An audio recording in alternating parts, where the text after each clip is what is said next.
All right, welcome everybody back to the weekly forecast. My name is Asher, and I'm here with Jackson. And Nathan.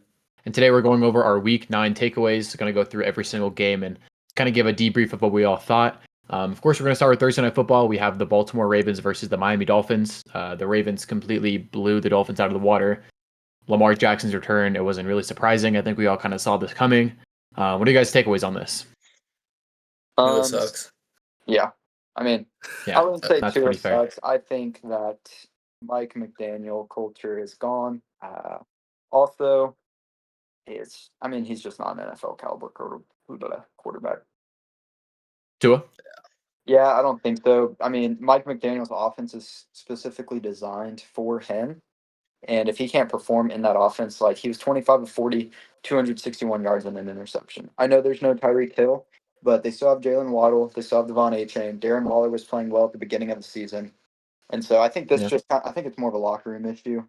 And Tua he's not the same as he was. And I think he should have medically retired a long time ago. Yeah, I think he should have last season. Right now, he has 1,700 yards, 17th in the league. He has 15 touchdowns to 11 interceptions in the league. I'm pretty sure he might be leading the league in interceptions right now. It could be him or Gino.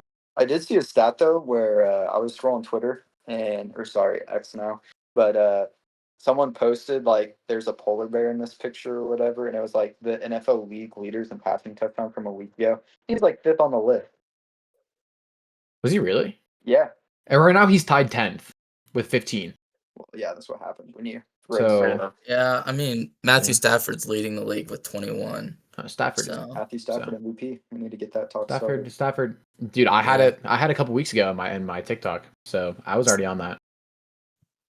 Let's look at Arnold would be my top two right now. Dude, Stafford, Darnold, and Jonathan Taylor. Yeah. Let's see. Can I even look at interception? I also think the Dolphins defense is just not there either. They're struggling in so many different categories on defense. So. And they just traded away like their second best defensive player to the Eagles. So Eagles get another star edge rusher off the line with Jalen Phillips. I don't even know what they gave up, but I mean, a third round pick. I mean, that's the thing is that like they didn't trade Minka, they didn't trade Bradley Chubb, they didn't trade a lot of players at the deadline that they should have when they're going into a rebuild. You know, you're going to be your starting quarterback. They just fired their general manager. Yeah, your GM's gone. They said Mike McDaniel's playing for the rest of the season, but after that, he's cooked. Like, there's no way he's keeping his job after this season. There's no way. And if they do, if I'm a Dolphins fan, I'm moving to a new team because I feel bad. So. I mean, you're letting Derrick Henry in a down year run for 119 yards on 19 carries against you. Yeah, you're letting Lamar throw for 4 touchdowns and almost, I don't even know. I feel like Lamar didn't even look that good. Like, the box score looks good, but, like, he couldn't his receivers could not get downfield at all. It was all over the middle. Mark Andrews had 2 catches for 2 touchdowns. Like, yeah. Their leading receiver was Zay Flowers with 5 catches and 64 yards. I don't know. I mean, I think this says more about the Dolphins having how bad they are than the Ravens of their come up so far. I mean, I believe in the Ravens to make it pretty far. Like, I feel like I could see them in the playoffs, but I don't know. Box score be lying. Yeah, I think it depends on what the Steelers decide they want to do with the rest of their season because they looked great on Sunday against the Colts and their defense stepped up big time. But I mean, their defense looked incredible. Problem is are they going to be able to replicate that each and every week? Because it's probably been one of the worst defenses in the Mike Tomlin era, if we're being honest. Yeah.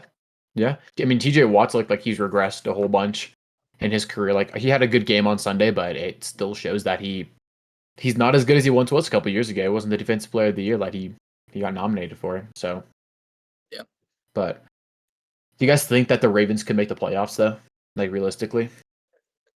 I think so. I think the AFC North, obviously, you have a bunch of factors going into it. I would say the Browns are pretty much, they're out of the contention. I know their defense is really good, but until they get the quarterback situation figured out, I think they're just kind of laying dead in the water.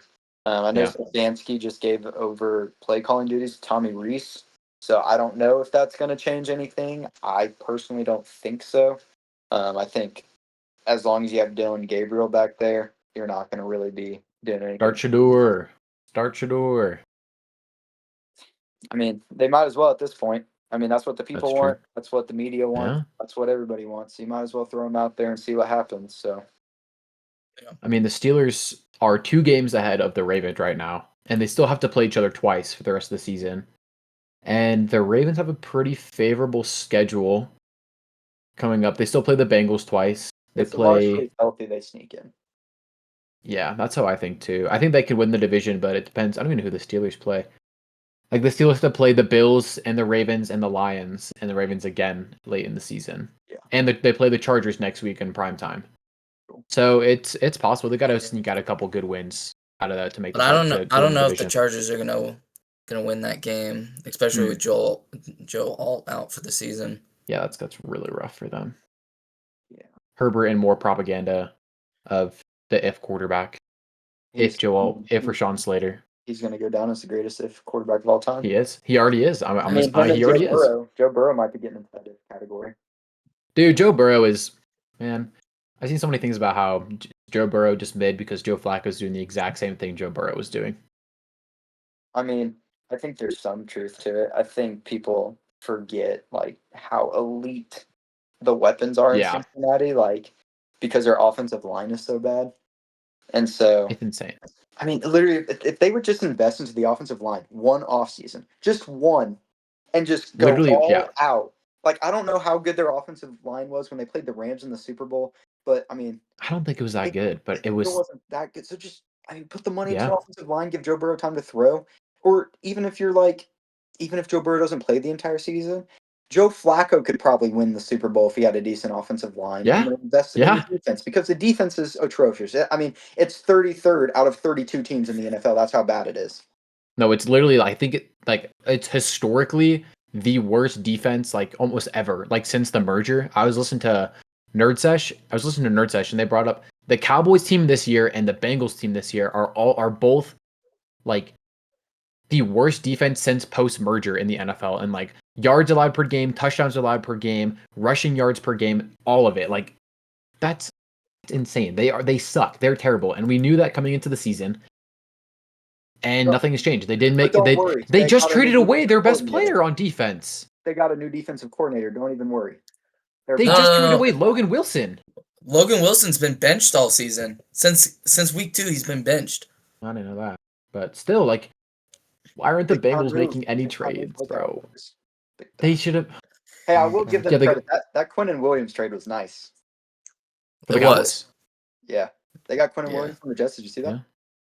Yeah, but they had to go with Mozzie Smith, which I don't know how good he was, but it's not Quinnen Williams. No. Jets went crazy, Mozzie Smith the one that they got from the Packers in the Michael Parsons trade? No, that was Rashawn Gary. Pretty sure. I thought it was Mozzie Smith. Mozzie Smith they drafted. He was a first-round pick. No, they got Kenny Clark from the Packers. Oh, yeah. Maybe that's what it was. Yeah, Mozzie Smith was drafted. When did he get drafted? Our ball knowledge is I don't know. We're cooked. Yeah, 2023. He was the Cowboys' 2023 first-round pick. But still. Speaking of the Bengals game of the week, arguably. Banger. I mean, absolutely banger week, bro. Bengals had back-to-back banger weeks. Won one, lost one. But, I mean, dude, Joe Flacco threw for 470 yards. That is insane. Yeah, I like how once a year T. Higgins has a random game where he just turns into the number 1 wide receiver in the NFL. And it just so happens, this is That's crazy. It happens to my fantasy team. Shout out Jalen's Juggernauts. They don't have a lot to play for the rest of the year. Sitting at 1-7. Really things are just looking bleak for us. But 1-8, right? T. Higgins, 7 catches, 121 yards, 2 touchdowns. Just an absolute demon. And but then on the flip side of that, how about the Bears? Kyle Monaghan, bro. Yeah. 26 carries, 176 yards. Ben Johnson's figuring something out. Yeah, Colson Loveland, bro. He had 6 catches, 118 yards, and the game-winning touchdown. It's his breakout, bro. I mean, even with Cole Kmet there, I think he still out-targeted him. I mean, dude. Cole Kmet was out. Cole Kmet out-targeted. This week. Oh, I thought he played this week. No, he got injured Oh. last week. Negative ball knowledge for me again. Let's see. Yeah, I mean, Caleb If you like Williams had offense- a. Go ahead. If you like offense, the Bengals are the team to watch every week. Yeah, if you want a high scoring game and zero defense, just Bengals tune into Cowboys. every single Bengals game. I would feed families for the offensive. Holy dude, it might be 100 to 100. It might be. I'd probably put $10 million on the over, whatever it is. I don't care. The over is going to be like 70 points. Easy. That's free money, yeah. Same. Yeah, Kyle Monangai in his first start, right? It's his first start in the NFL. Yeah. 176 yards. We're guaranteed. I'm gonna take everything here with the Bears with a grain of salt. It is the Bengals that they're playing. That's true. But still, he did look good on 26 carries. Caleb Williams had 3 touchdowns passing, and he had a receiving touchdown. He had 50 yards on the ground, I'm pretty sure, this game as well. Like he was looking good. He was looking good. The whole Bears team. It's just a fun game to watch. Yeah. It was DJ Moore had a rushing touchdown. Ben Johnson is in his bag, bro. I think Tyson Bagent had a pass to Caleb Williams. Yeah, that was his reception. How do you guys feel about the Bears' chances in the NFC North then? What are they, 5-3 right now? They're 5-3. Second? Oh, they're second. They're ahead of they're ahead of the Lions. Yeah, I mean it's the best division in football. Vikings. It's the best division in football. And I don't think there's any. I said in the beginning of the season, I said in the beginning of the season that in one of my TikToks, I said every team in the NFC North can make the playoffs. And if the Bears weren't in the NFC North, they would be in the playoffs. Yes, however, listen to this. So, their 3 losses, the Vikings at home, the Lions on the road, and Baltimore on the road. And that Baltimore game was by 2 touchdowns. And that was the Tyler without Huntley Lamar. game. That was without Yeah. Lamar. Their Without 5 Lamar. wins come against the Cowboys at home, Raiders on the road by 1 point, Commanders on the road by 1 point, Saints at home, and then the Bengals on the road. So I don't want to say that they are I think they are a above average team. I think that Caleb Williams is playing. He's obviously taken the next step. He's definitely playing with more confidence. Ben Johnson has instilled a good culture there. Their defense is fine. It's nothing to write home about. They don't have any star players. But I worry. So their next 4 games: at Minnesota, at home against Pittsburgh, at Philadelphia, at Green Bay. Oh, I could see a 4 games That's an dud. 0-4 stretch in my opinion. I think I could see 0-4 there. I could see them maybe. Well, they play the Giants next. Giants next. Giants. But still, that next 1-5, 1-4 in that 5-game stretch. Yeah, and then you finish out Browns. That's probably a win. But then you go Packers at 49ers and then home versus the Lions. Your last 3 games. So you figure if you only beat the Browns and the Giants and you lose the rest, you're 7-10. Your season, yeah, and you're not making there. I mean, right now they're 1 spot out of the playoffs right now to the Lions, if I'm not mistaken. I'm pretty sure. Yeah, they are the 8th seed, and they are half a game away from the Lions. I'm pretty sure. So, or however the math works out, the Lions have 1 division win, so that will put them ahead. But yeah, that schedule's kind of rough. But I genuinely think if the Bengals won this game, that they could also be competing for the AFC North. Is that even crazy to say? Like, they get Joe Burrow back healthy. When is he supposed to come back healthy, though? I thought it was week 14, 13, 14. Let me look. It's week 13 or 14, so you say you have 3 or 4 games left the entire year. I mean, if the Bengals can get into that stretch at 500, okay, yeah, maybe they can pick up. But they're 3 games below 500 right now. They're 3-6.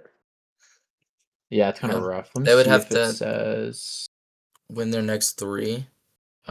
Week 15 against the Ravens. Week 15 is his projected return?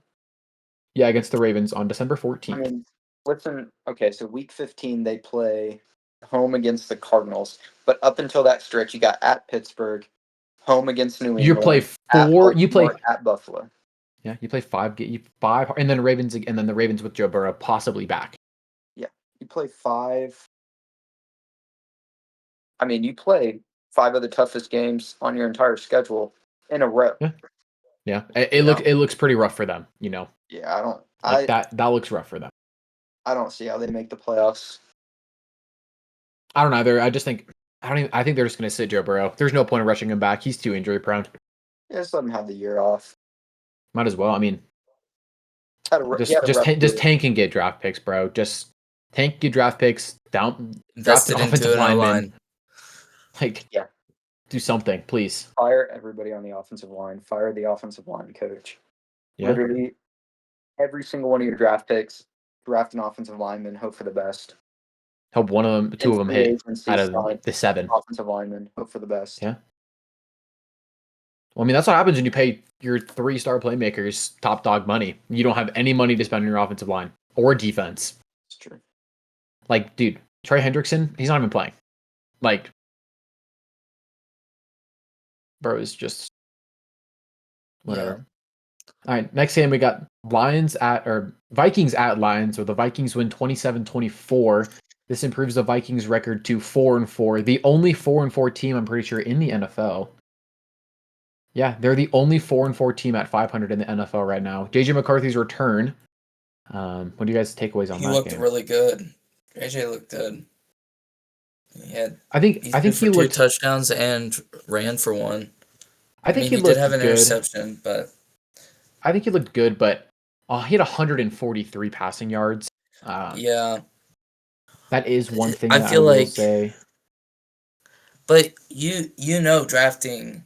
If you look back at his days in Michigan, he was not throwing the ball. He's more of a facilitator. Just he's there to throw the ball when the ball needs to be thrown. Yeah, is kind of how, and I think that's how the Vikings used him this last week, and I think it worked in the Vikings' benefit. So I think the big thing here was their special teams is what got them the win in this game. Their special teams and their defense. I mean, the first touchdown they scored, they had a 61-yard kickoff return. So they start in the Detroit 35. They end up scoring a 5-play, 36-yard touchdown.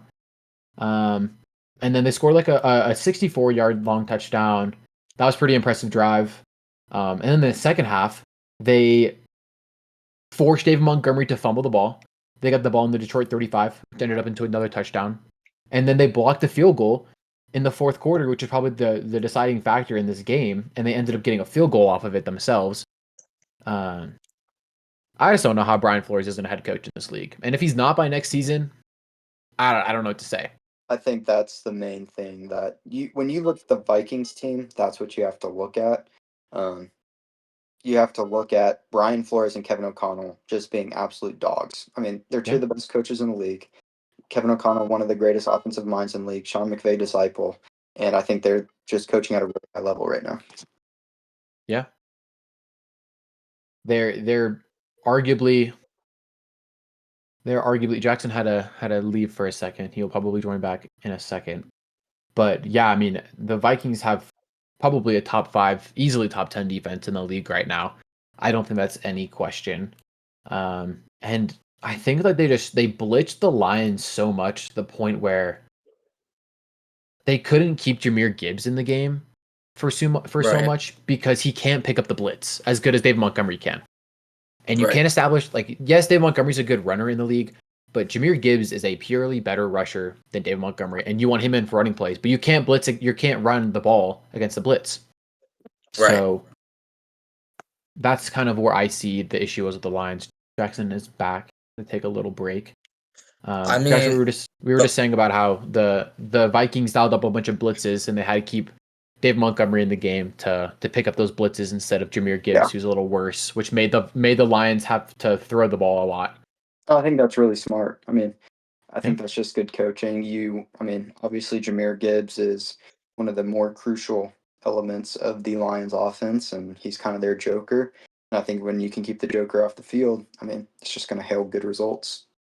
2 of their 3 losses this season have come when Jared Goff has thrown the ball over 30 times. He threw the ball 39 times against the Packers, lost that game, and he threw the ball 37 times against the Vikings, and he lost this game as well.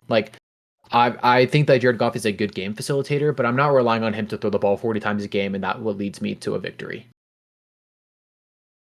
Yeah, no, you can't. I mean, I think when you had Ben Johnson, he was able to scheme up some like really wide open routes and some really open concepts. You're kind of okay with Jared Goff throwing the ball that many times because I do think Detroit has a lot of weapons. I know after Amon-Ra, because Amon-Ra is so good that they don't really get a lot of credit. But like Sam Laporte in this game, 6 catches, 97 yards, and Yeah. a touchdown. I mean, you can scheme that guy open pretty much anytime you want. So it's more so I don't think the problem is Jared. I mean, he was 25 for 37. It's not like he was, 17 for 37. Like we're going to talk about a guy later in this podcast who was maybe in that realm, unfortunately.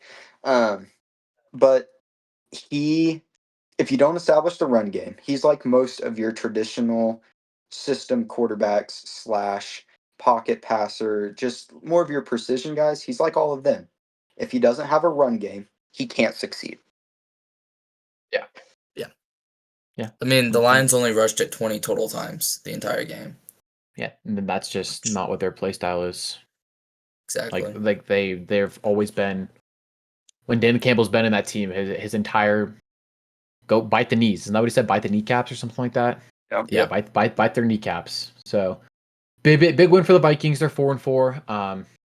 I don't see a way how they make it to the playoffs this year. I think the NFC. I think there's just so many mediocre slash not mediocre, but there's such many like above average teams in the league that I just think that they're going to be one of the teams that get cut off in that. And I think next season JJ McCarthy has an actual season under his belt. They kind of revamp. They need to get their key pieces back on the offense. They need to keep Addison. They need to keep a lot of their defensive players. They need to keep Brian Flores as much as they can. It's gonna be hard. Like everyone's gonna want him, but it's a good win for the Vikings. Oh yeah. Next up, I would say we have easily the biggest upset of the week. We have the Panthers beating Green Bay in Green Bay 16-13. The Panthers were 13.5-point underdogs in this game, and they came out with the win. On Jordan Love's birthday. On Jordan Love's birthday. They spoiled Jordan Love's birthday. Oh, Jordan. That is criminal. He was not loving it. Yeah. I didn't know Jordan Love and Jackson Vaneri also share the birthday together. I didn't know that. That's true. I didn't didn't either. think about that. That's crazy. Yeah. He low-key disrespected me. That's crazy. It's okay because later on your Broncos won for you, and we'll talk about them later. We will. But we will indeed. Big win for the Panthers. They move on to 5-4. They're second in the NFC South.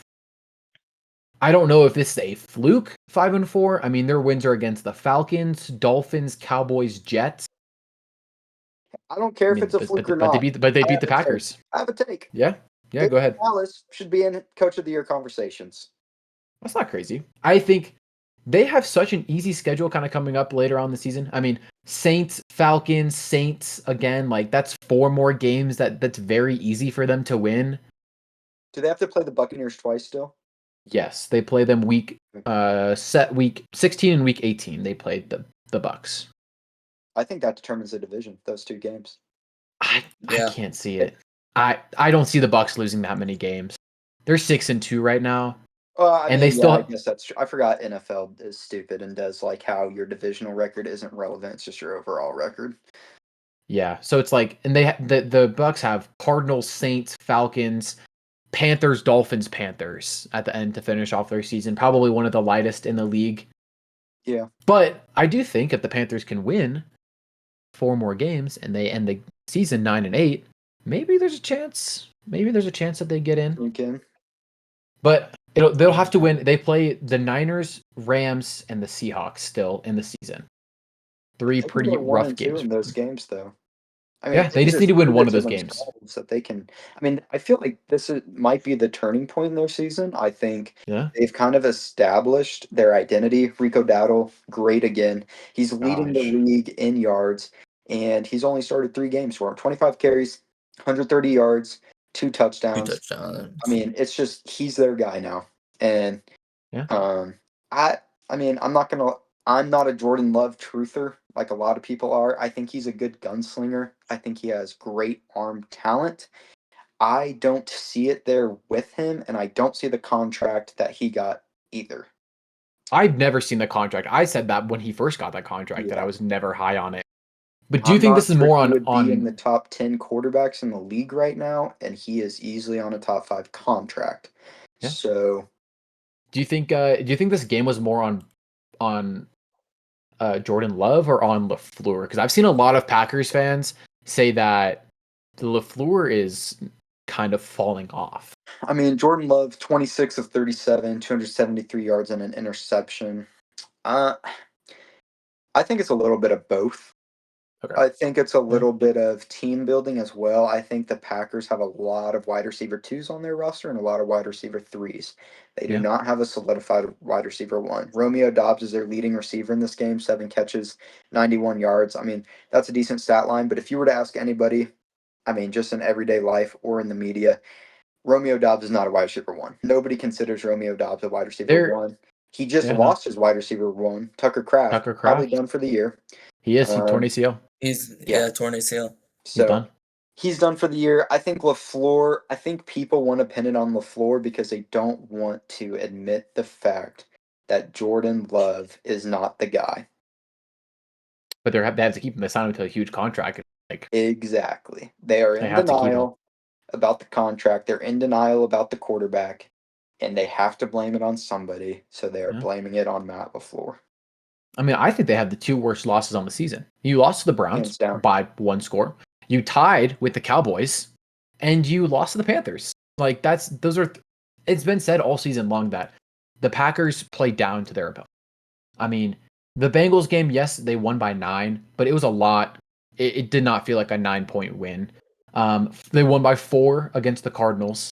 We saw the Cardinals beat up on the Cowboys, but they should have lost that game. And I guess, they beat their good win on the season against the Lions week 1. I will say they dominated the Lions. They looked like the top team in the league. And they looked good against the Steelers on primetime. And that's about it. We've had 2 good performances from the Packers. And I don't know if I could even consider the Packers, I think skill-wise, just because of what they have, talent-wise all around, I would have them as a top 10 team. But it's very fringe for me. After what I saw this week, you're putting up 13 points. Top 10 anymore. Yeah, you put up 13 points. I don't think I did have them in my top 10 actually. Well, yes, no, we didn't go through our top 5. We just didn't go through our top 5. Yeah. But people were putting up. The Jags put up 26. This is on the Panthers defense. 26 against the Jags. The Cardinals put up 27. The Dolphins put up 24 points. Patriots put up 42. The Bills put up 40. And the Packers can only put up 13 points. That's embarrassing. That is sad. I do think the Packers will make the playoffs, though. Yeah. Just from they need to establish. I think the tie. Yeah. Also will help them in the end. The tie in the long run will help them. They're still the number 1 seed in the NFC. I'm pretty sure. Just because of that tie, and they had their bye week. I'm pretty sure. They've had their bye week and the tie. No, they haven't. Never mind. I take that back. I can't believe it's 2025 and we're still doing ties in the NFL. I agree. At least they changed the rule to where both teams get the ball. I agree. Honestly, in the NFL though, just out of pure enjoyment, I kind of like going to college rules for the NFL. I think it's good in playoffs. 100% agree. I think the NFL, they're too afraid of the injury risk, and that's why they haven't moved it. But that's why. But yeah, I also feel like they're not running full drives either during. If we went to college rules, you're not running a full down the field after a kickoff. So I feel like there's less injury when you're just doing 2-point conversions. That's fair. Can you imagine the red zone talks we would have? This team's the best red zone defense. Oh, this team's the best red zone offense, and it's just been going at each other in college rule style overtime. Ben Johnson would get deep in his bag, bro. Ben Johnson would pull out some crazy one plays that I think they should do what they did for the onside kick. Instead of the onside kick, you do a 4th and 15. You need one play to get 15 yards. Yeah. I think that's a good rule. We saw the Bengals get an onside kick this week, so I think it's the only one that's been recovered so far this season, if I'm not mistaken. Have to announce it. I know the Bengals they had to do it in that situation, but it takes the surprise out of them. I think it's. I don't know. I guess I kind of see it both sides. I see dude, if you're coming out of halftime and you want to do an onside kick and just surprise the team, go for it. But I feel like most times if you're in an onside kick situation, the other team already knows that. 95% of the time, they know you're going to do an onside kick because you need it to win the game. So I don't think it really needs to be a surprise to enunciate it, but I see what you mean. If you want to surprise them, dude, first kickoff of the game and you want to Pat McAfee it to yourself and recover it. Like, think about Sean Payton when he was with the Saints. Yeah. Was that the Super Bowl? I believe so. I believe it was right after halftime, too. Or it was either right after halftime or the opening kickoff. Yeah. So, well, good for the Panthers. Yeah, move on to 5-4. Packers are 5-2-1. Panthers above 500. Wow, Panthers and the Chiefs have the same record. If you told someone that at the beginning of the season, the Panthers and the Chiefs would have the same record going into Week 10 of the NFL season, I think no one would believe you. Yeah. All right. Well, next we got Chargers beating the Tennessee Titans, 27-20. The Chargers squeak away with a win here. Justin Herbert had 250 passing yards and led the team in rushing with 57 yards and a touchdown. Only bad thing that happened in this game for the Chargers is that they did lose Joe Alt for the season, as what it seems like. Another brutal offensive line loss for them. They lost Rashawn Slater early on in the season, and you lost Joe Alt. And you saw how bad the Chargers looked without Joe Alt, and that kind of skid that they had. I mean, their offensive line is looking rough. Yeah, I think my takeaway from this game is the better team won. The Titans are who they are, and sucks that both tackles are out for the Chargers. Sucks that Justin Herbert's going to have to do it all. I think they can still squeak their way into the playoffs, but I mean, things are definitely looking a little bit more bleak for them. And I think that's kind of that. I think the Chargers might slip into that mediocrity realm as the season continues, and the Titans are just the worst team in the league. And that's kind of how it is until they get a new head coach, they get a new system, get some more players to kind of give Cam Ward an actual chance, and go from there. Their Titans special team and defense actually just came up huge in this game. They have a punt return touchdown. How would they score their? They had two non-offensive touchdowns. They had the pick six. Yeah, the pick six. They had a pick to six start and the then game. What was their second touchdown? A punt return. It was a punt return. Yeah. Yeah, that's insane.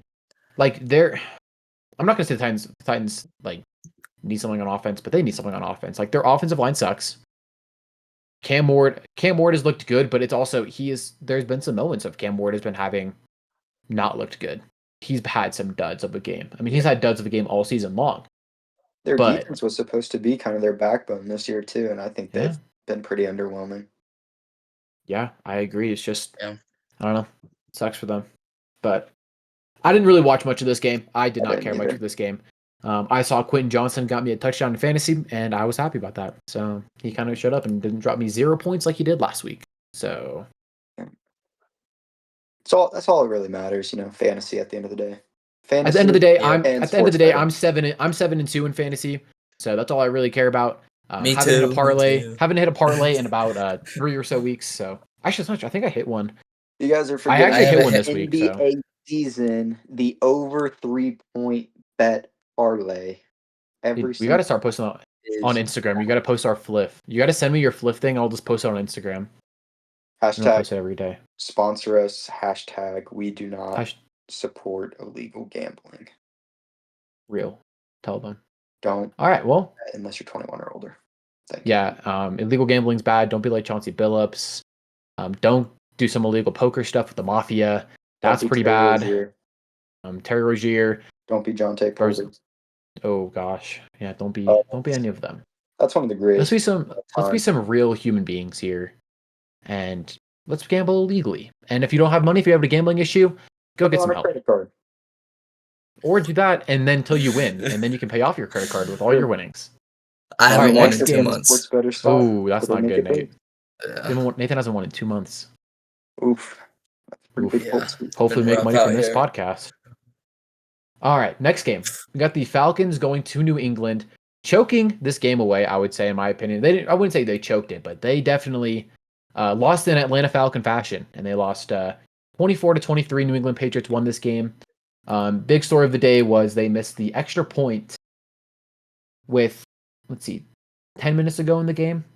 Parker Romo, the Atlanta Falcons kicker, doing the Lord's work, still with the New England Patriots as a double agent after he was cut by them after the preseason. So shout out Parker.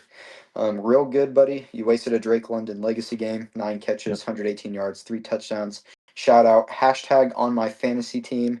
Hashtag still didn't matter. Hashtag Kyle Pitts on my fantasy team. Hashtag Bijan's on my fantasy team. I love both of them. They have done me justice so far this season.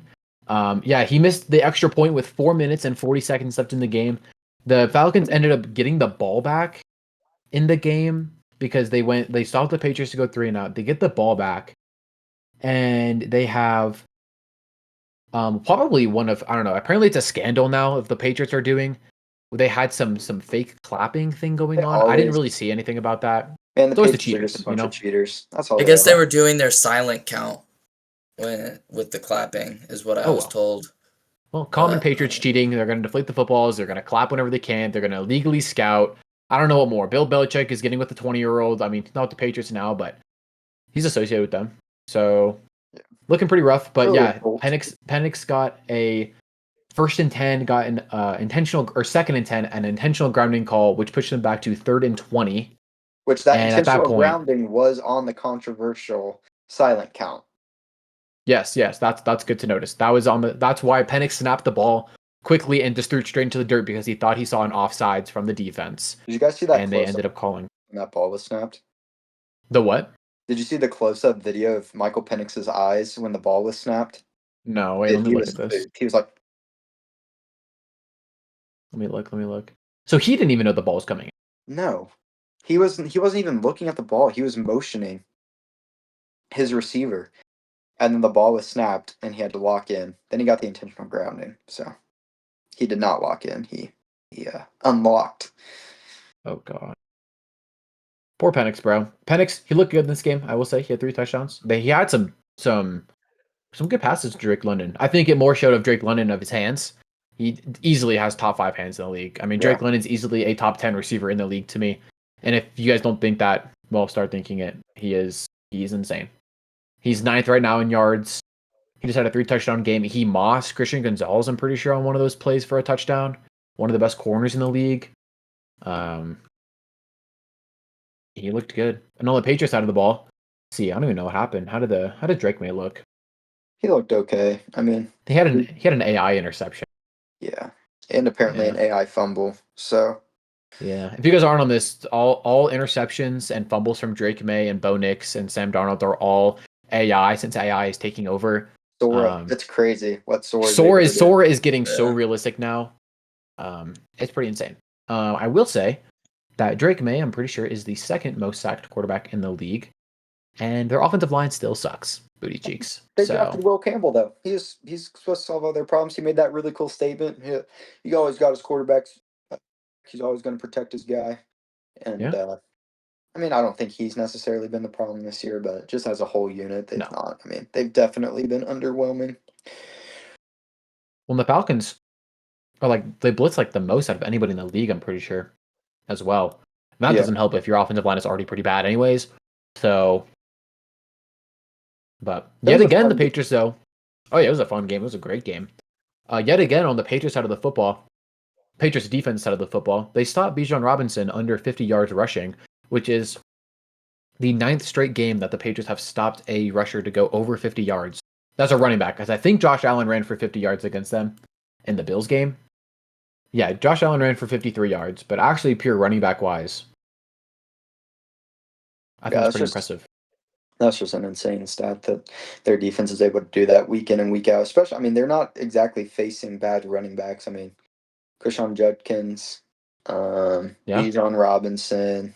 They had Genty. James Cook. James Cook. Yeah. I mean, their defensive line is a real deal. Do you guys think that the New England Patriots are contenders in the AFC? Do you think there's a realistic chance the Patriots could win the AFC? I think if the cards fall the right way for them, I think if they are able to get if they're able to get a top 4 seed, so if they end up winning the AFC East and they get home field advantage, I think that would play into their favor a lot. And the 1 seed is the Colts still. So if the standings stay the way that they are right now, you've got Colts, Patriots, Broncos, Steelers. So those are going to be your home team favorites. And then I believe you've got who's at the 5? You have Buffalo at the 5. Buffalo, LA, and Jacksonville. And the Jags. And the Jags. So they would be playing the Jags at home. Yep. because one gets That's a win for bye. them. I would say Yeah, they I think win that's a that. win. And then And if they they play how they would play the second lowest seed, so it depends on how it all matches up. yeah. I think if they avoid the Chiefs and the Bills somehow, which I don't really know how you do that unless the other four top seeds take them out early. I'd like to think they can make it to the AFC Championship game and potentially win it. Yeah. I just think there's still so many There's so many unknowns in ifs. the AFC, and there's AFC is I think just there's so many unknowns of the Patriots. They haven't played any good teams. They played the Bills, so that was good for them that they beat them still. They played this week. They faced the Buccaneers in Tampa. Tampa's coming off a bye week. This is the true test for the Patriots to I see agree. if they are top contenders in the league in general, not even just in the AFC, but in the league. If they can beat the Bucs and that high-powered offense, I mean, I'd solidify them as a top four contender. Yeah. What do you think, Nathan? I completely agree. I think the Bucs is going to probably be their hardest matchup in the coming weeks, besides the Bills when they play the Bills again. But if they're able, it also depends how healthy the Bucs are too, because we're not 100% sure if Bucky Irving's coming back. Mike Evans is done with the season. Chris Godwin, I don't know when he's planning on returning. Mecca Ibuka is dealing with a hamstring injury still. I don't know. Also, it depends on how well the Bucs defense plays, because they haven't been great, but last week or 2 weeks ago against the Saints, they looked really great, but that was also against the Saints. So yeah, it's against the Saints. But yeah, I don't know. Agree with all those things. I think. I mean, even if they lose versus the Bucks and the Bills, and they win out the rest of the games, that puts them at 13-4. They're making the playoffs no matter 13 what. Like, I think they've already solidified the playoffs. It would take Drake May suffering a season-ending injury, in my opinion, to derail their playoff chances. Which, like, not to be like a down, like, I'm praying he doesn't, but with the way he's getting sacked all the time, I don't know. Fair. He might. It's not looking great. So I know the offensive line market isn't always great, but I mean, I'm kind of surprised Patriots didn't really make any moves either today. You would have thought maybe they could have traded for a receiver. Offensive lineman. No offensive lineman got traded, I'm pretty sure, right? Except at the very end of the draft. Penning to the Chargers from the Saints. Oh, they did. That's big for the Chargers then. Yeah. They needed that heavy. But a whole bunch of trades went down. We'll get to more whenever the Jets didn't even play this week. We can get to that at the end. Next game, I didn't watch any of this game either. Niners at the Giants. I guess we can just quickly recap it. Yeah. Niners win 34-24. Mac Jones threw for 235 and 2 touchdowns. McCaffrey again had over like 45% of the team's touches, had almost all of their yards, had 106 on the ground, 67 in the air, 6-7, 2 touchdowns, 1 receiving, 1 rushing, and just complete utter domination for the Niners. Jackson Dart played a good game, threw for 2 touchdowns, ran for a touchdown. He's looked pretty good so far this season, I will say. I think right now he's in the lead for Rookie of the Year, which I think is kind of crazy. I think it's just because he's a quarterback, and he's New York. Yeah. So obviously odds are inflated for New York players, and because you're a quarterback. The Niners, again, they lost Mykel Williams, their first-round pick that they had this year, another injury that Christian McCaffrey had to sacrifice for a win. Kind of sucks for the Niners. If they were healthy, they'd be a top team in the league, easily, no doubt. And they're still 6-3 right now. And let me see where they're at. I think they're the 6th seed. About why they get injured? No. So apparently there's a giant like electrical field or electrical plant right next to the stadium and the practice facility. And so like people are starting to like genuinely believe that the radiation and just like the vibrations underground is actually like messing with their ligaments and their tendons and their muscles and like actually playing a factor in the injuries. Because I mean they play on regular grass at Levi Stadium. So it's not like you can make the argument for turf. Yeah. Yeah. That's fair. We can just get past that game. Good win for the Niners. Nothing really impressive, I guess. I I mean, think it was the New Giants. York needs to get Jackson some help. Jackson Dart has needed help. But I mean, when you have Malik Neighbors, who's out for the season, and you have Scadaboo, who's also out for the season. I mean, next season for the Giants is looking good.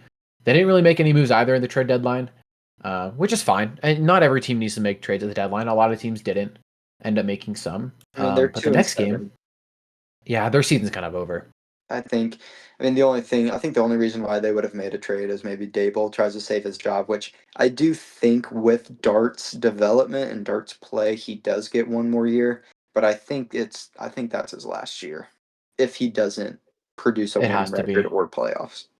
I mean, I can see the Giants winning 2 games left on their schedule, maybe 3, and it's the Commanders game.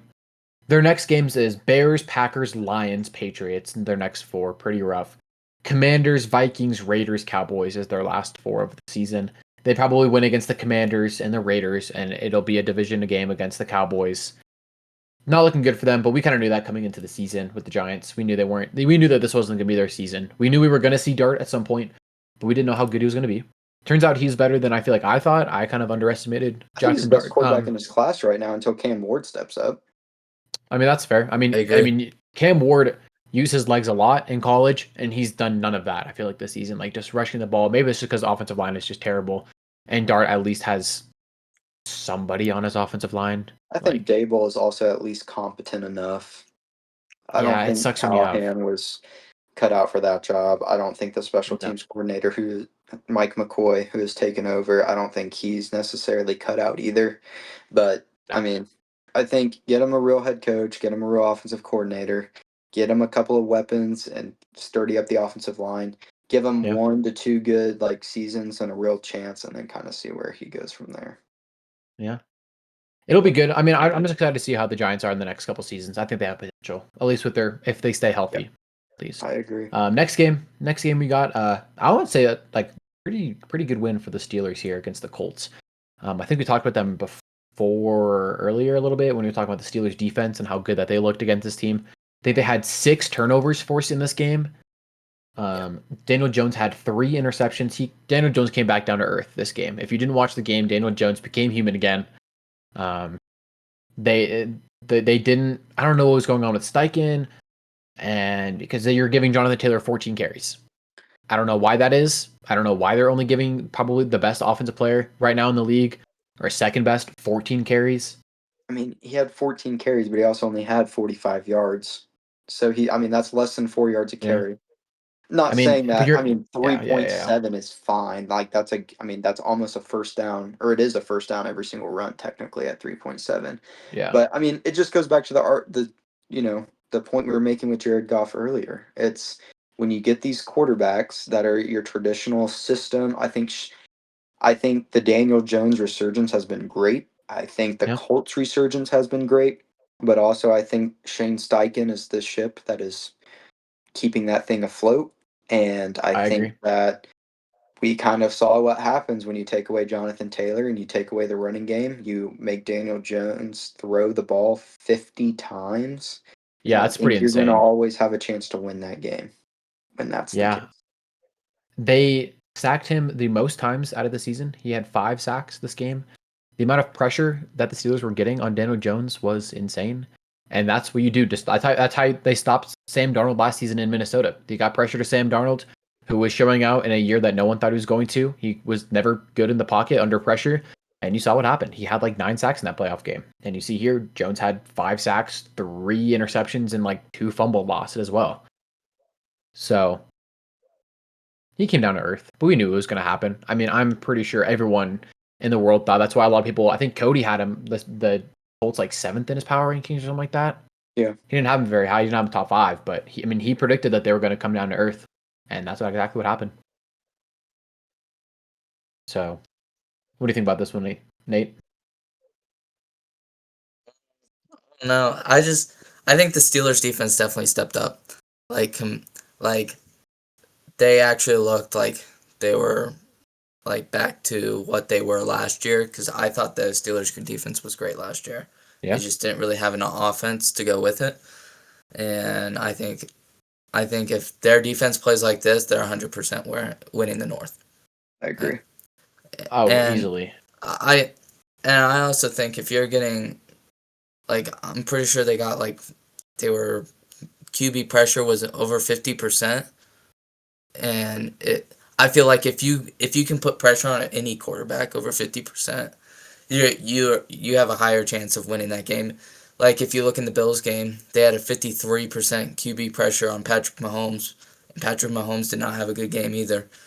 And so I really think they kind of, like, really stepped up. So They scored. Oh, go ahead. Sorry, I don't know. I feel like Daniel Jones still threw for 342 yards. Yes, he threw 3 interceptions, but I didn't really watch the game, so I couldn't tell you how bad those interceptions were. But one was bad. One was Alec Pierce on like a comeback route, I'm pretty sure, and he threw it like straight almost into the DB. That one was really bad. His fumbles were pretty bad too. It was almost just like he didn't even see the pressure coming. He didn't look like he was going to tuck the football. Fumbled. I don't know about the other. I think one was like a tipped interception as well. So that one I don't really count on him. But I don't know. I just feel like I think they're still a great offense. They were able to put up 20 points even with 6 turnovers. I feel like they don't. I mean, the Steelers could have lost that game easily, even though they won the turnover margin. I just feel like the defense played better than the Colts offense. So, and clearly the Colts defense. But Sauce Gardner now on the Colts. It's true. That's a big trade for the Colts. Their secondary was looking. It wasn't looking rough for their secondary, but it definitely adds on to their firepower. I think the Colts realize that they're in a. This is a year that we can go. There's no great, amazing teams in the NFL. This is a year where an above-average team can make it to the Super Bowl, and I think that's what the Colts realized. And they made a move at the deadline, and I think it was a good move. Yes, giving up 2 first-round picks isn't really, I feel like that's a lot to give up to the Jets for Sauce Gardner, who's been iffy so far the past couple years. But if you need a playmaker on your defense, and that's exactly what they got. So the Colts are now even scarier than they were before. I still have faith in them to be the 1 seed in the AFC. I mean, they play the Falcons, Texans, Jags, Texans still. I think those are all winnable games. And then they have to play the Chiefs in Kansas City, at Seattle, and against the Niners later on in the season. Obviously spread apart, but still, I mean, they definitely have potential to be the number 1 seed in the AFC. We'll find out who they are. That's a pretty rough back half. Yeah. But I will say for the Steelers, they looked good on the turnover game. I mean, obviously they got those turnovers, but they scored points on 4 of the turnovers that they had. I think they had 3 touchdowns after turnovers, and then they had a field goal on one of the other ones. So they capitalized on all the turnovers that they got, which is exactly what you should do as an offense. But I mean, their offense played good. Tomlin coached a good game. I mean, the Steelers are 5-3, and everybody's acting like they're 3-5. So I mean, they looked bad against the Packers last week, though, I will say, and then they lost to the Bengals the week before on primetime. So I could totally see why people thought that the Steelers are going downhill. They had a 2-game skid that didn't look good in either of those games, but I don't know, bro. I can see the Steelers still winning that AFC North.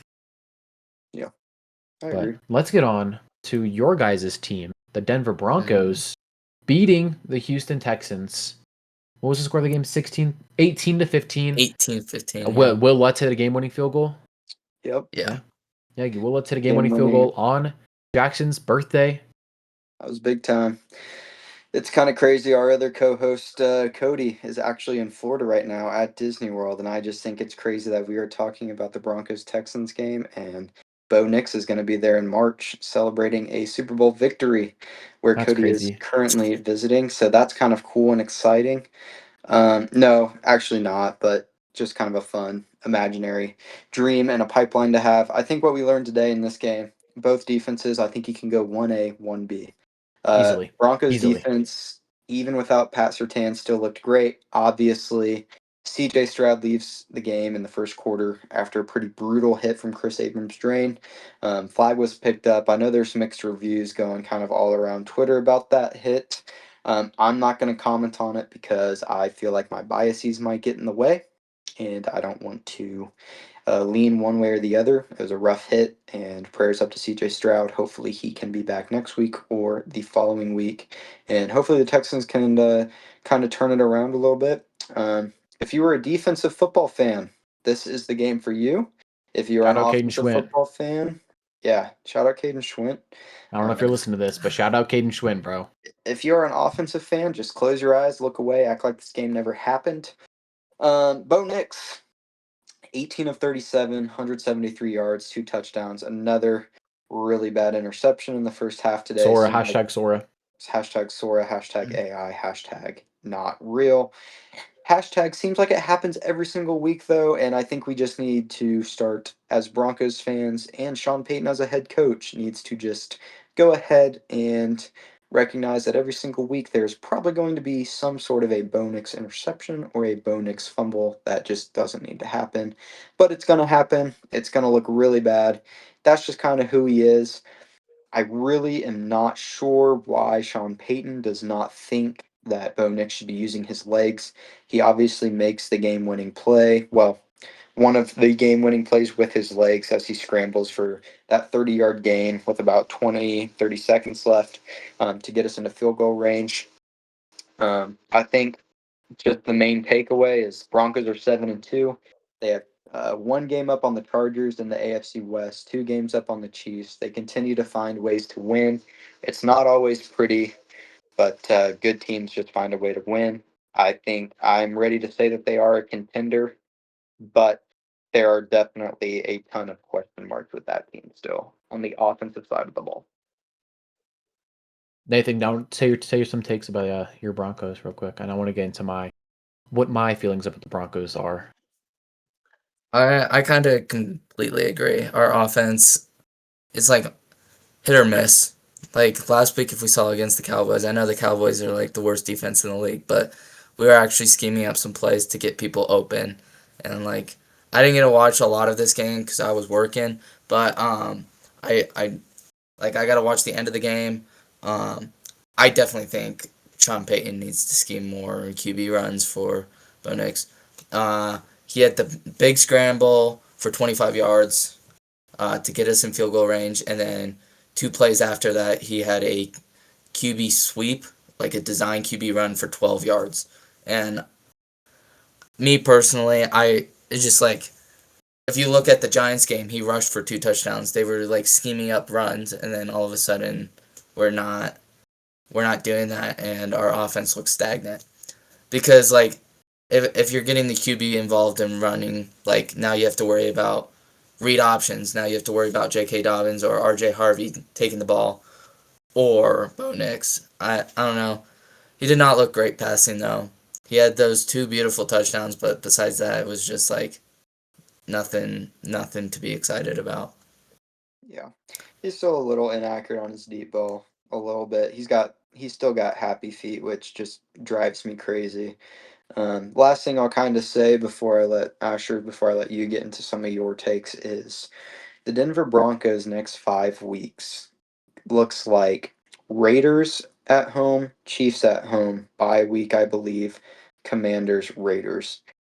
I don't think it's far-fetched to say, with the Chiefs having to play in Denver, if Pat Surtain is back for that game and Dre Greenlaw is playing, because I cannot watch Alex Singleton play another snap for the Denver Broncos. Dalton Schultz, 6 catches, 77 yards. Happens every single week. The one outlier, Jake Ferguson, don't know why it happened that week. Don't know why Jake Ferguson didn't do anything. But if you look at tight ends against the Broncos the last 3 to 4 years, with Alex Singleton, without Alex Singleton, doesn't matter. They cannot cover the tight end. But anyways, back to my original point of, if Denver beats Kansas City and they go you got Raiders, Chiefs, Commanders, Raiders. You are looking at a potential 11-2 football team going into the last 4 weeks of the season. Yeah, it's very possible. It's It is very possible, in my opinion. I could completely see it happening. So Um, that's my 2 cents. I do think that the Broncos probably will. I think they'll drop one of those 4 games. For I some think it'll be to reason, the Chiefs, most likely. for some reason, I don't know why. It's something about a Raiders trap game. I know we say it every week. We thought that the Jets game was going to be a trap game for them. Almost was. The Giants game was almost a trap game. Almost was. Just stuff like that. Like I could just see you guys somehow dropping one of the games to the Raiders. I think you'll beat the Chiefs. I think you guys. We saw with Buffalo how much pressure they got on Kansas City. You guys have probably the best pass rush in the league, I would say, with this Benito and Zach Allen. Is he hurt? What happened to Zach Allen? Is he okay? He Or gets hurt every game, and then He's fine. oh, okay, cool. Yeah, so he just took a cheap shot to the ribs Okay. by Woody Marks. Cool. Knocked So the breath out definitely, I think that you guys can win that Chiefs game. It's very doable. It's in Mile High. You guys have a really big stadium advantage, being up super high in elevation wise. My take on this game is, I think you saw in the first half. Just I've said this multiple times to you guys. I just still cannot trust Bo Nix throwing the ball. I think he's an exceptional runner, and I agree with you guys. You guys need to either scheme up some more plays. But there were so many. I was watching the last couple drives. The amount of bootlegs to the right side that Sean Payton is dialing up for Bo Nix is incredible. I think I saw like 3 straight plays of Bo Nix bootlegging out to the right side, throwing, and an incomplete. And I don't know why that is. Maybe I don't know if that's just how their offensive playbook is. I don't know if that's I don't know. But I'm still not sold on Bo Nix. But he is a good enough quarterback to win you those close games. He's good enough to get you a comeback against the Giants. He's good enough to put up 44 points against the Giants. He's good enough to beat the Eagles. So it was a great game, great comeback for you guys. Your best win on the season is against the Eagles. But then you have games like the Jets and you put up 13 points. You have games like the Texans, you're putting up 18 points. I mean, yes, the Texans have a good defense, but it's like, I don't know. I'm still hung up on this Jets game of you guys scoring 13 points and almost losing. And I understand that that's overseas and jet lag and that dive on 3rd and 10 in that game. So that game was just that's fair. out of its mind. I think Sean Payton was like, "Oh, look at us. We're not going to, call any That's fair. real plays." I don't know. There were multiple times in this game, dude. If you're looking at the fourth quarter, the play-by-play, 5 and out, 3 and out, 4 and out, 3 and out, 3 and out. 8 plays for the Broncos that end up in a punt, 3 and out. Real good. In the third quarter, actually, this is even worse. The entire third quarter, 5 plays punt, 6 plays field goal for the Texans, 3 plays punt, 30 and out, 30 and out, 30 and out, all in the third quarter. But amen. Absolutely. Hey, 7th you win of guys the ended up with the win. season. Still got it done. Yeah. Good teams win close games. That's what they say. Yeah, that's what they be saying. So, you guys have anything more to say about your Broncos? It's a win. I mean, I didn't expect Nathan is currently to have a lagging. great game. Like, oh, yeah. He lagged again. Just me personally, I wasn't expecting a high-scoring game to go into it. Exactly. I think the second-year quarterbacks have set a really high standard.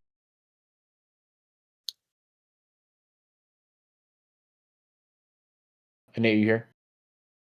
Yeah, I'm here. Okay, your I don't know. microphone is I just feel like for some reason. He's thinking, bro. I don't know. Second-year quarterbacks. The only one that's really putting up a standard is Drake May right now, and I think Caleb Williams is doing good for a second-year Drake quarterback. I think the class is good. I think people just need to understand that the class is good and that we need to quit comparing everybody to each other. Who's the best from the class? Who's this? Who's that? The class was great. The class is an elite class.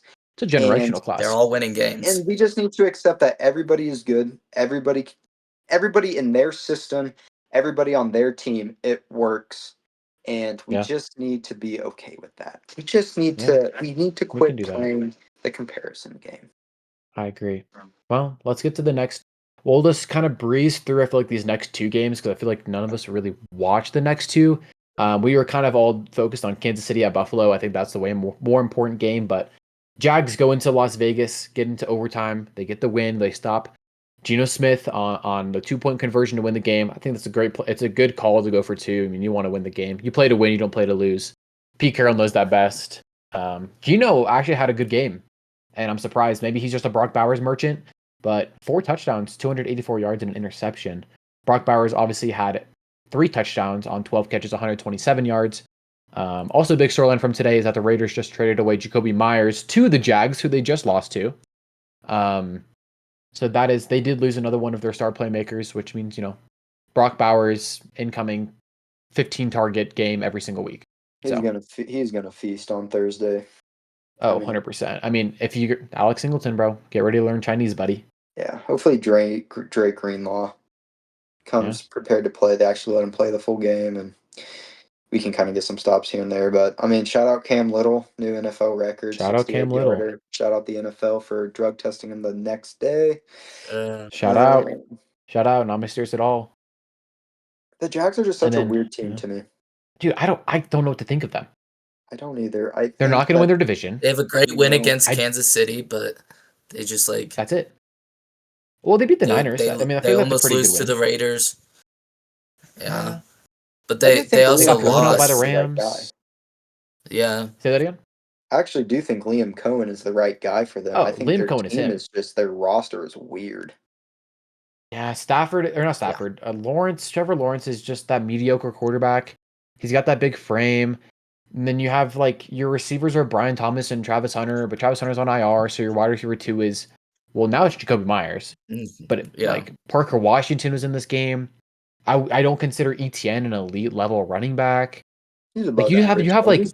You just have above average players on your team. And that's just what you are. You're an above average team, and that's it. You don't have any superstars on your team. You don't have a top 10 player. Maybe Josh Hines-Allen is a top 10 linebacker in the league. But other than that, it's the rest of your team. They just exist. Yeah, exactly. And there's nothing wrong with that. You're winning games still. They're 5-3 right now. They're the 7th seed right now. In the playoffs. Yeah. Trevor Lawrence is playing good enough. And I think they're just, I don't think they're going to make any noise in the playoffs. I don't know if they will even squeak into the playoffs, but they're one of those teams that they can beat you any given week, or you can just blow them out of the water. They're like the Panthers.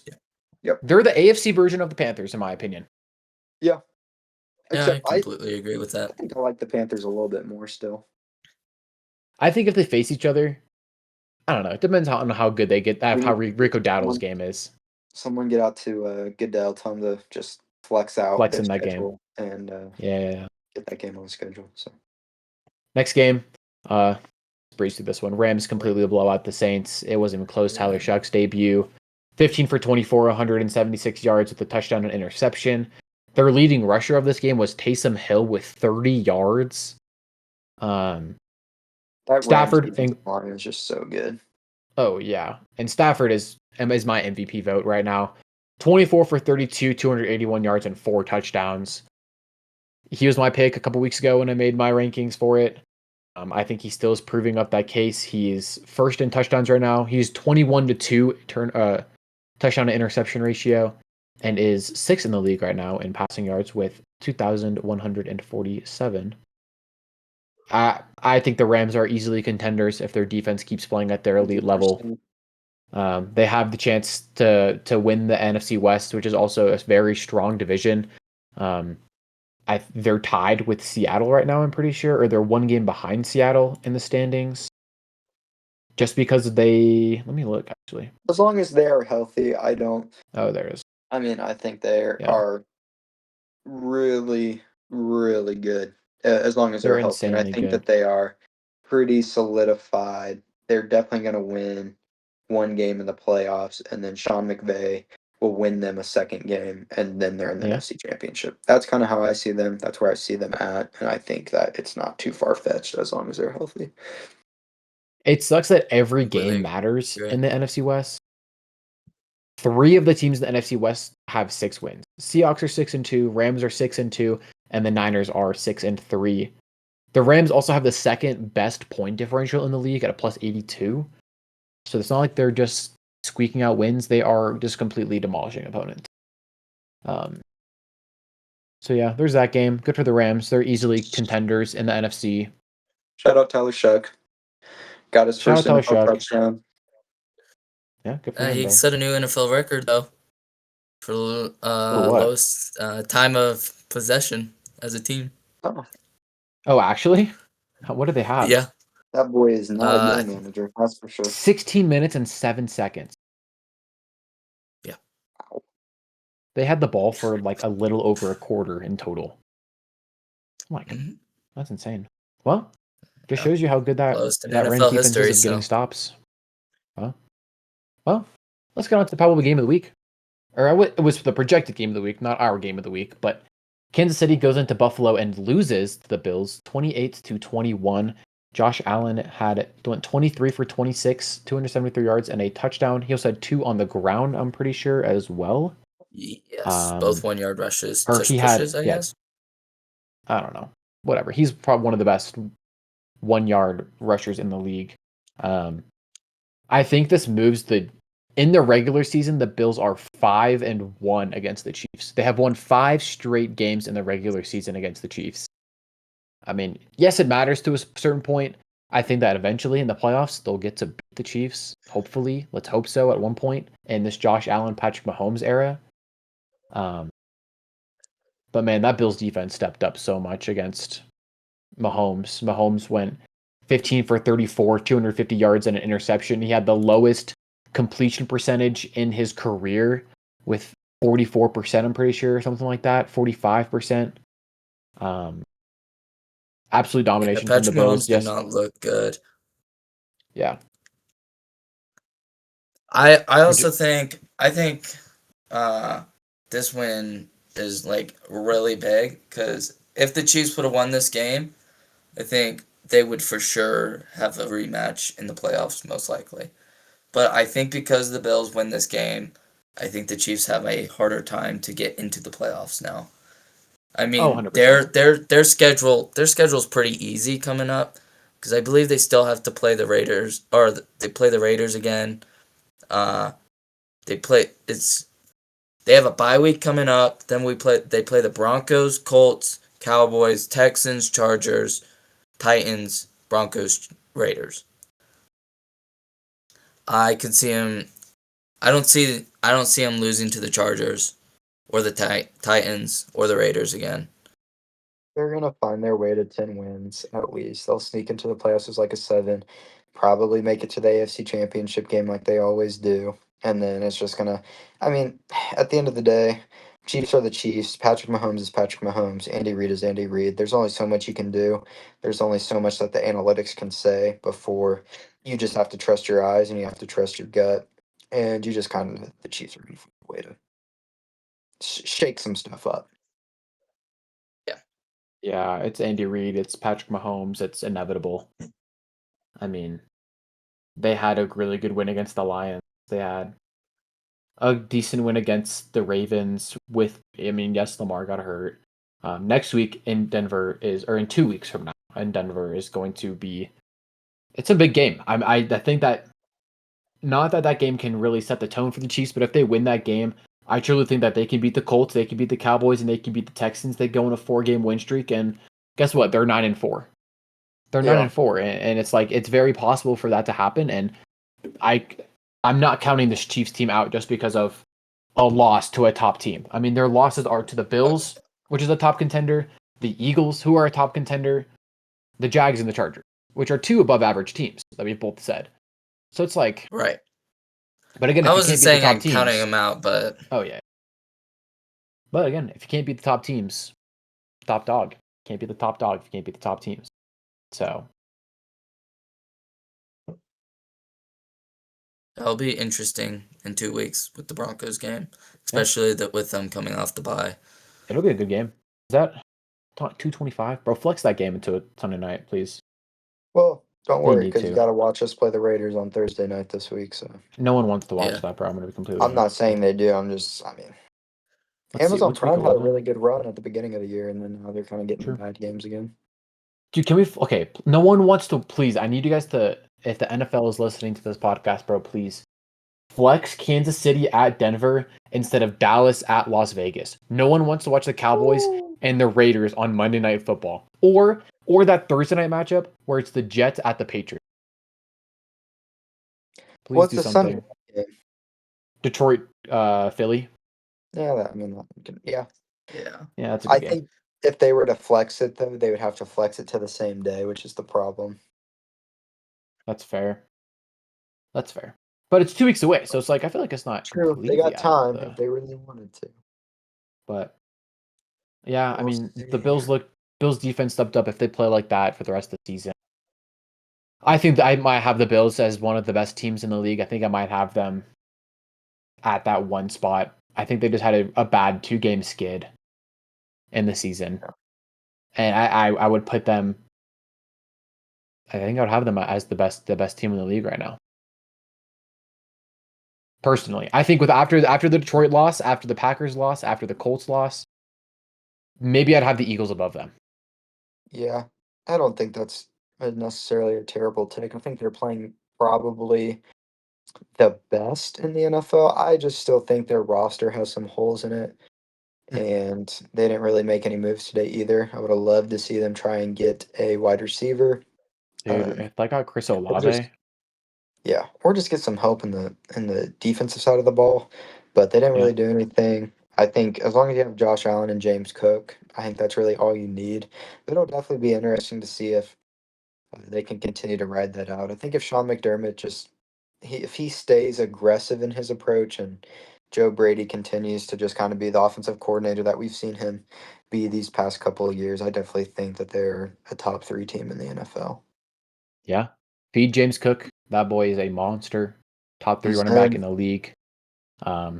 Cody had a take about this game that I will probably try to insert at least the audio clip into this podcast if I can get it. He gave his take on the Bills and the Chiefs. I didn't hear exactly what he said. I don't know if any of you guys watched the whole video. I was at work, so I couldn't listen to the entire thing. But if you guys could We'll give like a edit it brief in. summary of what he said, yeah, we Pod. can just edit it in. That's basically all I have about that game. If you guys have anything else on I'm good. Kincaid Yeah, legacy I'm game, good too. 100 yards and a touchdown for Kincaid, huge. Sunday night football, we had my Seattle Seahawks in Washington. They win 38-14, an absolute blowout. With Sam Darnold looking incredible in the first half. He went 16 for 16, like 200 yards and 4 touchdowns in the first half. Probably one of the best first halves of football I've ever seen from my team ever. Obviously, I was super happy. He ended the game 21 of 24, threw another AI interception, hashtag Sora, and 330 passing yards. JSN, 8 catches, 129 receiving yards. He is now above Jamar Chase, above him by 100 yards so far this season, and he's already had his bye week. So incredible. He's my offensive player of the year, completely 100% biased. But yeah, unfortunately in this game, praise up to Jaden Daniels and his left arm. Yeah, that was rough. That was gross. Yeah, if you guys watch It's that game, disgusting. if you didn't watch the game, don't look on Twitter or X or anywhere for this clip. You would find it and it is disgusting. I'm surprised you didn't see a bone pop out of his arm, if I'm being completely honest with you, the way he landed on it. But even with Jaden Daniels in this game, it was a complete blowout. It was 38-7 before he got hurt. I don't know why Jaden Daniels is in the game with down 31 points in the fourth quarter with 7 minutes left. There is no need for your quarterback who's already injury prone to be in the game. It makes no sense. It makes 0 sense. But that's my take. Seahawks are an incredible team, in my opinion. Fully biased, but I would have them as a contender in the NFC. I do as well. I really like their defense. I think Sam Darnold is his resurgence the past couple of years, just in general, has been really great to see.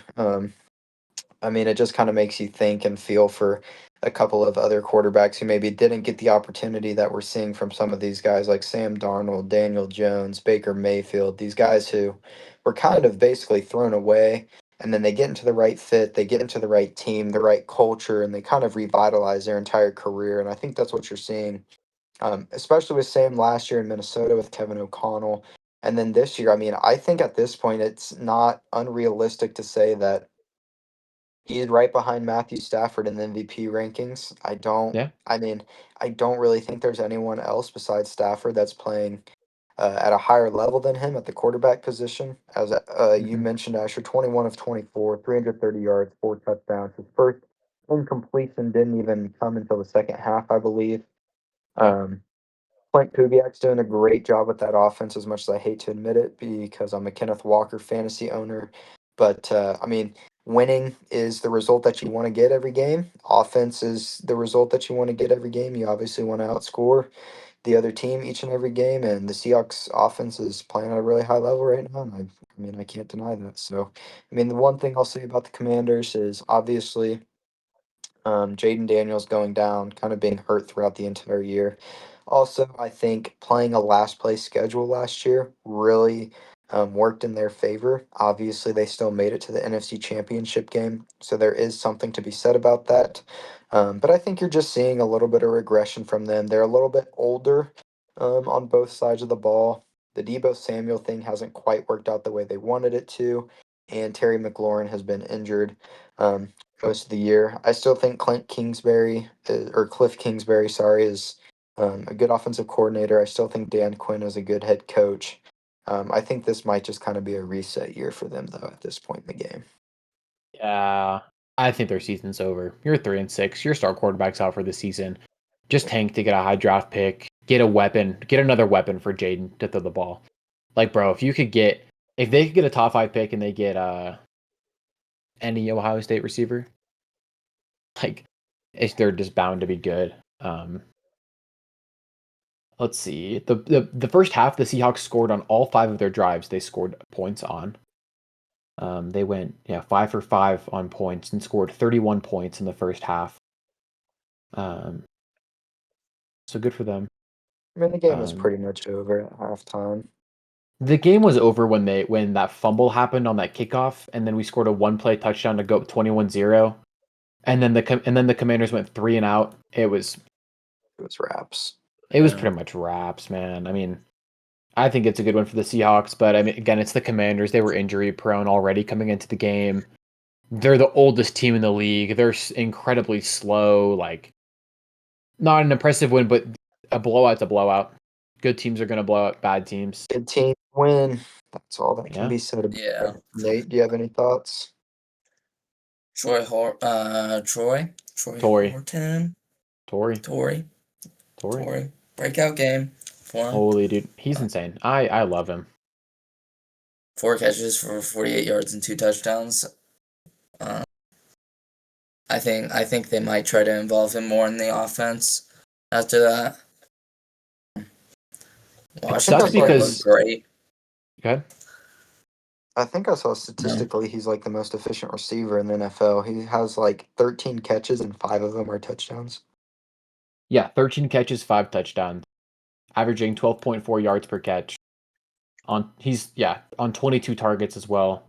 I think with getting Rashid Shaheed in that trade, the Seahawks just got they got another deep threat. They have another speedy guy in that wide receiver room.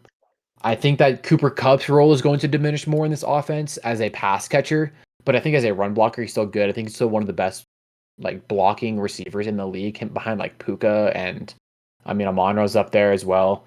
But I mean, the Seahawks add more offensive talent on their side. Clint Kubiak gets another receiver from his offense last year, and I'm excited to see what they do. But I do think that Clint Kubiak is, unfortunately, as a Seahawks fan, going to be probably one of the top head coaching candidates coming into next season. And I wouldn't be surprised if I see him go to a team like the Tennessee Titans and to him to dial up some offensive plays for Cam Ward. I agree. Which sucks for Seahawks because if we don't win this year, who knows who our offensive coordinator is going to be? And you saw in the previous 2 seasons, you had Ryan Grubb and Shane Waldron, and you saw how pitiful our offense was with them. So yeah, good Seahawks win for them. We have one more game left to talk about, which was the Monday Night Football game last night with the Arizona Cardinals and the Cowboys. And I didn't pay much attention to this game because guess what? Neither of those teams matter anymore. I mean, I understand that Cowboys are trading for players right now, and Jerry Jones needs to save his rep, but this is really a game that you watch if you're just a fantasy owner looking at Marvin Harrison or Devontae White, CeeDee Lamb, George Pickens, those kind of guys, Dak, I guess. You really care about how your quarterback plays in fantasy. Most of the time, it's people just care about your wide receivers and running backs. But I mean, 21 of 31 for 261 and 2 touchdowns for Jacoby Brissett. Really good numbers for him. Ian Rappaport tweeted out today that he's actually taking over as the starting quarterback in Arizona. So Yep. Yeah. kind of sucks for Yep. Kyler Murray, but I also think Kyler Murray could use a change of scenery, and I think there's still something there with Kyler Murray. I think he's kind of already hit his ceiling, so it's more how can he elevate a bad team, in my opinion. But good win for the Cardinals, in my opinion. I know the Cowboys' defense is depleted. I know that um, they're kind of down. However, their offense is still usually really, really good, and they only put up 17 tonight. So Yeah. Marvin Harrison Jr. bounced back game, 7 catches, 96 yards, and a touchdown. But that's really all I have about That's his that. career high. Finally getting his ground going. So good for the Cardinals. Bad for Kyler Murray and fans of him. I don't know what team he's going to play on next year. I don't know if he's going to stick with the Cardinals. I doubt it. But like, if we're just looking at teams who need a quarterback next year, you could go with like the Raiders, maybe. If you could see Kyler with the Raiders, you could see him with the Saints, maybe. I saw Maybe the someone said he Jets. just bought a house in New Orleans. He bought a house in New Orleans. Yeah, the Jets could be one. Someone put on X. I mean, here's the thing. No matter where, he's going to a bad team. He's not like he's going to a good team. And I don't see Kyler being a career backup. I think he's too good of a quarterback to be a backup. In my I opinion, would that's agree. how I feel about Kyler. He's too good, but he's also not great enough to be like a high level starter on a good team. I think he's just kind of like Yeah. your typical like, hey, if you want to see some cool plays and you want to get a couple of wins here and there, great. You sign Kyler. Maybe you take some of that injury history and the risk that he has with that. But he's Yeah. more. I mean, he definitely elevates your floor, but he also lowers your ceiling. He lowers your ceiling heavily. If this was Kyler like 3-4 years ago before he tore his ACL and like destroyed his knee, Kyler, I mean, in my opinion, Kyler was a top 10 quarterback at that time. So it's like, all that stuff. Well, that is it for the NFL games this week. We will see you guys soon. We are going to be watching the Denver Broncos versus the Las Vegas Raiders on Thursday Night Football. Probably have another podcast out soon. Hopefully, maybe later this week, if not next Tuesday as well. Recapping the games once again. You guys have anything else to say? Go Broncos. That's about it. Go Broncos. Go Tune Seahawks. into the Sixers. I know this isn't NFL related. Tune into the Sixers. They're winning the East this year. No one's touching them. Real. BJ Edgecombe, Tyrese Except for the Maxey, Cavs. Jared McCain is the best backcourt in basketball. Pin it. Write it in stone. 1 seed in the East incoming. Tap in. We gotta get some basketball podcasts going on here, bro. We But do. anyways, go Seahawks, go Patriots for Cody, go Broncos for Jackson and Nathan. Soar AI is taking over the NFL right now. So weird. So So stay crazy. tuned to that. To see more of us, follow us on TikTok, Instagram, YouTube Shorts, YouTube videos. And yeah, thank you guys so much for watching, and peace out.